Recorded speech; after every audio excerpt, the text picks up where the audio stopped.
Let's be safe wherever we are. Let's be deliberate about whatever we are doing in terms of safety measures so that we can have cause to appreciate God at the end of the year if God tarries. All right, without wasting much of our time, we'll be moving straight in today's episode. It's going to be an interesting package today. And as usual, I have my regular partner. Of course, he's not in crime, but partner on this show talking about O.Phils is in the building and is ready to share with us his perspective, especially has to do with the English Premier League, the FA Cup, the Carabao Cup, all that has been in the radar in the last 2 weeks, especially from December 2020 till this moment. O.Phils, how you doing, bro? I'm alright. Can you hear me? We go Yes. back to work today, but I think it's getting better now.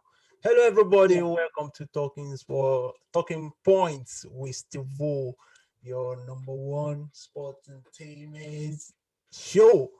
Welcome. Thank you for having me again. All right, O.Phils, we appreciate you creating time every other day to be part of this show. All right, without wasting much of our time, we have, as usual, we have our five talking points. I'll be starting from the rear. We'll be starting from number five as we move and progress to number one.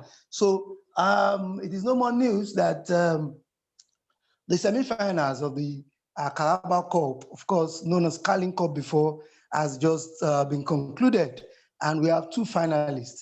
Uh, Tottenham under Jose Mourinho dispatched Brentford and Manchester City, as I predicted, dispatched Manchester United. So we have two finalists, Jose Mourinho and Pep Guardiola. Two things that are working for these guys.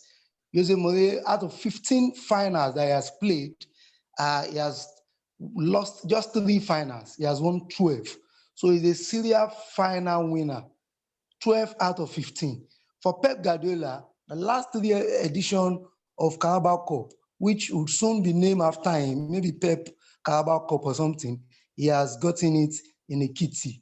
Where do you think the pendulum will swing? Tottenham or Manchester City? Over to you, Fields. Thank you. As we predicted earlier, that we think Man City is going to defeat Manchester United, which happened, and Tottenham against Brentford. It was 2-0. So the final is going to be tough. Old friends coming together again. They've been on this since their days in Barcelona. So it's gonna be a tough one. But I'm just gonna swing it back to Manchester City. Though I actually want Tottenham to win because they haven't gotten any cup for the last few seasons, so to say. But Yeah, I will since go with 2008. City has got more depth in their squad, and even with the coronavirus affecting their players, they are still picking up. If you look at their results in Premier League and in the League Cups, FA Cup, they are doing well. So I'll just swing it to Man City. All right, thank you so much. Let me quickly put it on record. My votes, I cast my vote for Tottenham and for Jose Mourinho.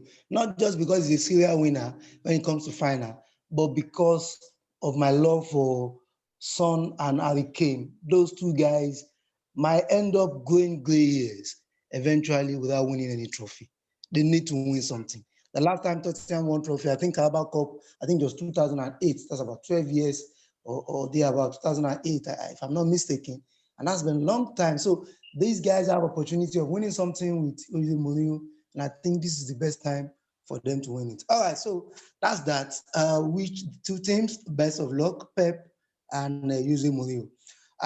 Talking point number four, we'll be looking at the FA Cup. As it is, FA Cup is ongoing. I think about two matches are still ongoing. Liverpool dispatched the under 23 or under 18, as the case may be, of Aston Villa, yesterday 4-1. And of course, Wolves equally dispatched the Crystal Palace. Uh, Fulham on the London derby, scored 2 goals against Queen Park Ranger, 2-0.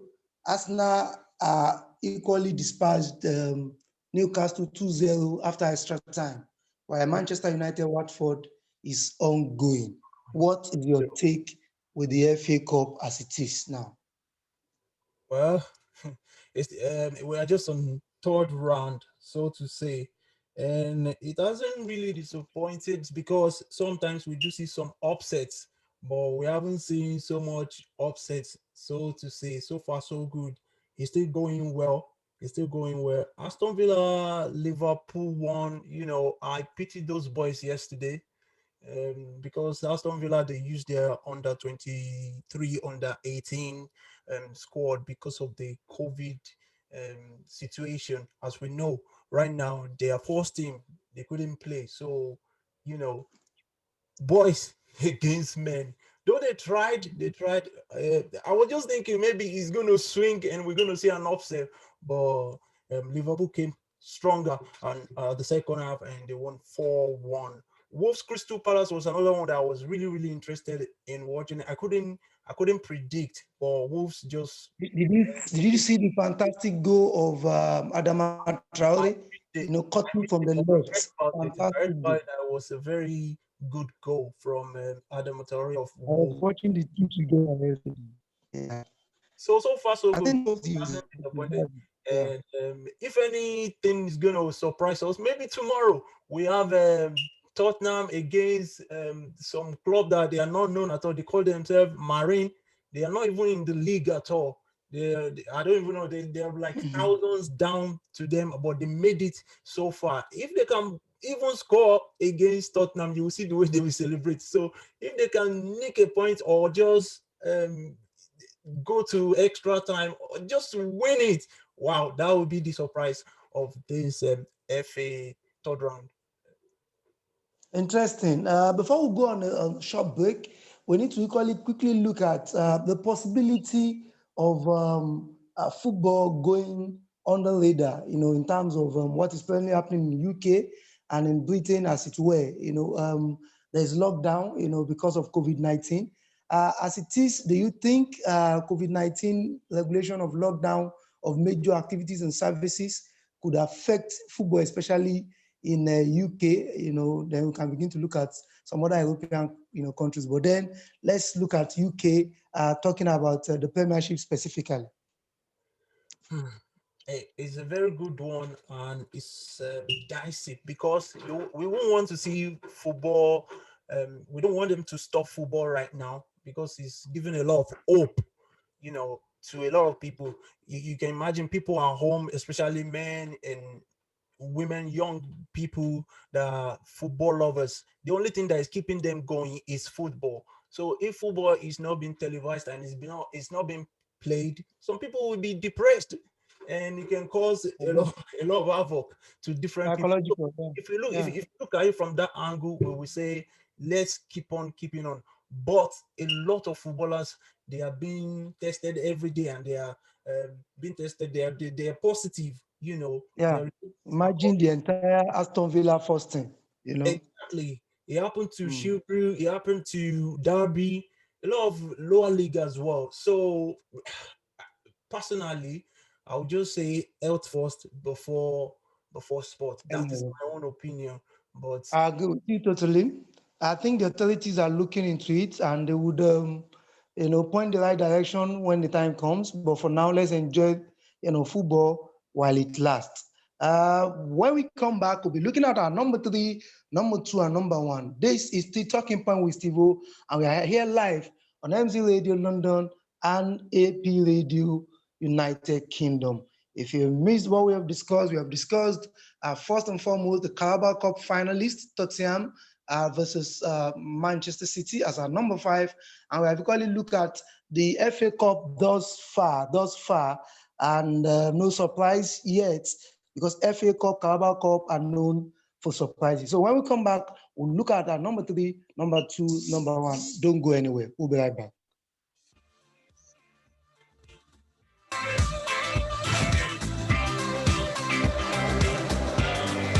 Wonderful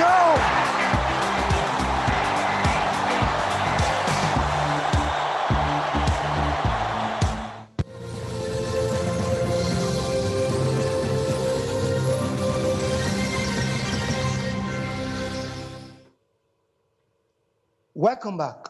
This is still Talking Point with Stevo from the stable of exports, your number one sportainment show on TV and radio, online, and on web.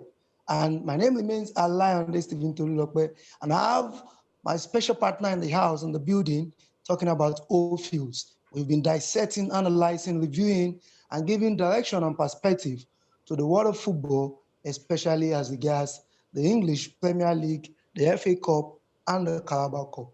All right, we move straight to our number three, having discussed the Carabao Cup and the FA Cup. We move straight to number three, the festive period, December, talking about the festive period from Christmas to Boxing Day to the New Year, has always been a jam-packed season period for footballers, for football teams in England. And we have seen something that we have not seen in recent years, talking about teams dropping points and some other teams picking up points. Ironically, top teams that we expect, to hold on and hold forth, teams like Liverpool, teams like Chelsea, all drop points, and teams that were down before, like Arsenal, came up and started picking up points. Teams like Manchester United, that were number 14 at some point, are now on number two. Liverpool dropped points against Newcastle, against West Brom, and of course, interestingly, they lost to Southampton. What is your take about this festive period? Mixed feelings, because as it is now, Liverpool is on same point, but with goal difference, ahead of Manchester United. And Manchester United has on Tuesday a Burnley standing match before the Kaka in Anfield on January 17, talking about next week Sunday. What's your take thus far? Thank you. As you have said, it has been affecting a lot of top teams this season, to be sincere. And we all know the effect of COVID-19 is being felt. It's being felt on all the teams, not just the top teams, the middle teams, the mid-table teams, the lower teams. They are all being affected. COVID-19 plus the festive period. So I think majority of them, they're just tired. They don't have no more break. Normally they will have a break and go for preseason. That preseason give them time to sharpen up, to work together as a team and rest. But when you look at it from last season, after that COVID-19 forced lockdown, they just came Yeah. on and they start playing football from then non-stop till now. So it's really, really affecting a lot of teams, not just the top teams, as I've said. If you look at the result of Man City as well, when they first started, they were not picking up. They're just picking up right now. So I think teams like Liverpool, Chelsea, they are feeling the impact of not having the short break. Hmm. So would that be a basis? Liverpool has complained about players' injury. Chelsea has complained about basically about new players, about 6 or 7 or 6 or 5 players settling down. Could this be the excuses that we can give to both Liverpool and Chelsea for dropping points at such crucial period? As I've said, not just them. When you look at City as well, they drop points. Don't forget, Manchester United. They played against. Oh, I've forgotten the team now. They lost 1-6 or 6-1. The next day, Liverpool lost 7-2 to Aston Villa. So it's not just one team. So it's not just the two teams that you They mentioned lost, there. they lost So to Tottenham. Thank you to Tottenham. They lost to So Tottenham, it's yeah. affecting Liverpool lost to everybody. Aston Villa. Everyone is they're losing, they're drawing, they're picking up. They're just picking up now. They're just gelling as a team. So it's affecting all the teams. Plus, individual teams they have their own problem, as you have mentioned. The Chelsea they're trying to gel, and Liverpool they had a lot of injuries and other teams as well. So compared with COVID-19 and fatigue. Interesting. All right, let's look at let's move to our number two talking point, and this is to put a touchlight, a focus on the team called Arsenal. Arsenal has been on the radar And a lot of people, a lot of fans, a lot of pundits have been calling for the head of what's this Arsenal coach called again? Um, It's up. Mikel eh? Arteta. Mikel Arteta. Arteta. Thank you. Yeah, Mikel Arteta. They've been calling for his head. He should be sacked. He should this and what have you. And but Arsenal seems to have gotten their mojo back. And do you know the match to which they came up strong after they won two other matches? And because before then, Arsenal did not win one single match out of about eight matches.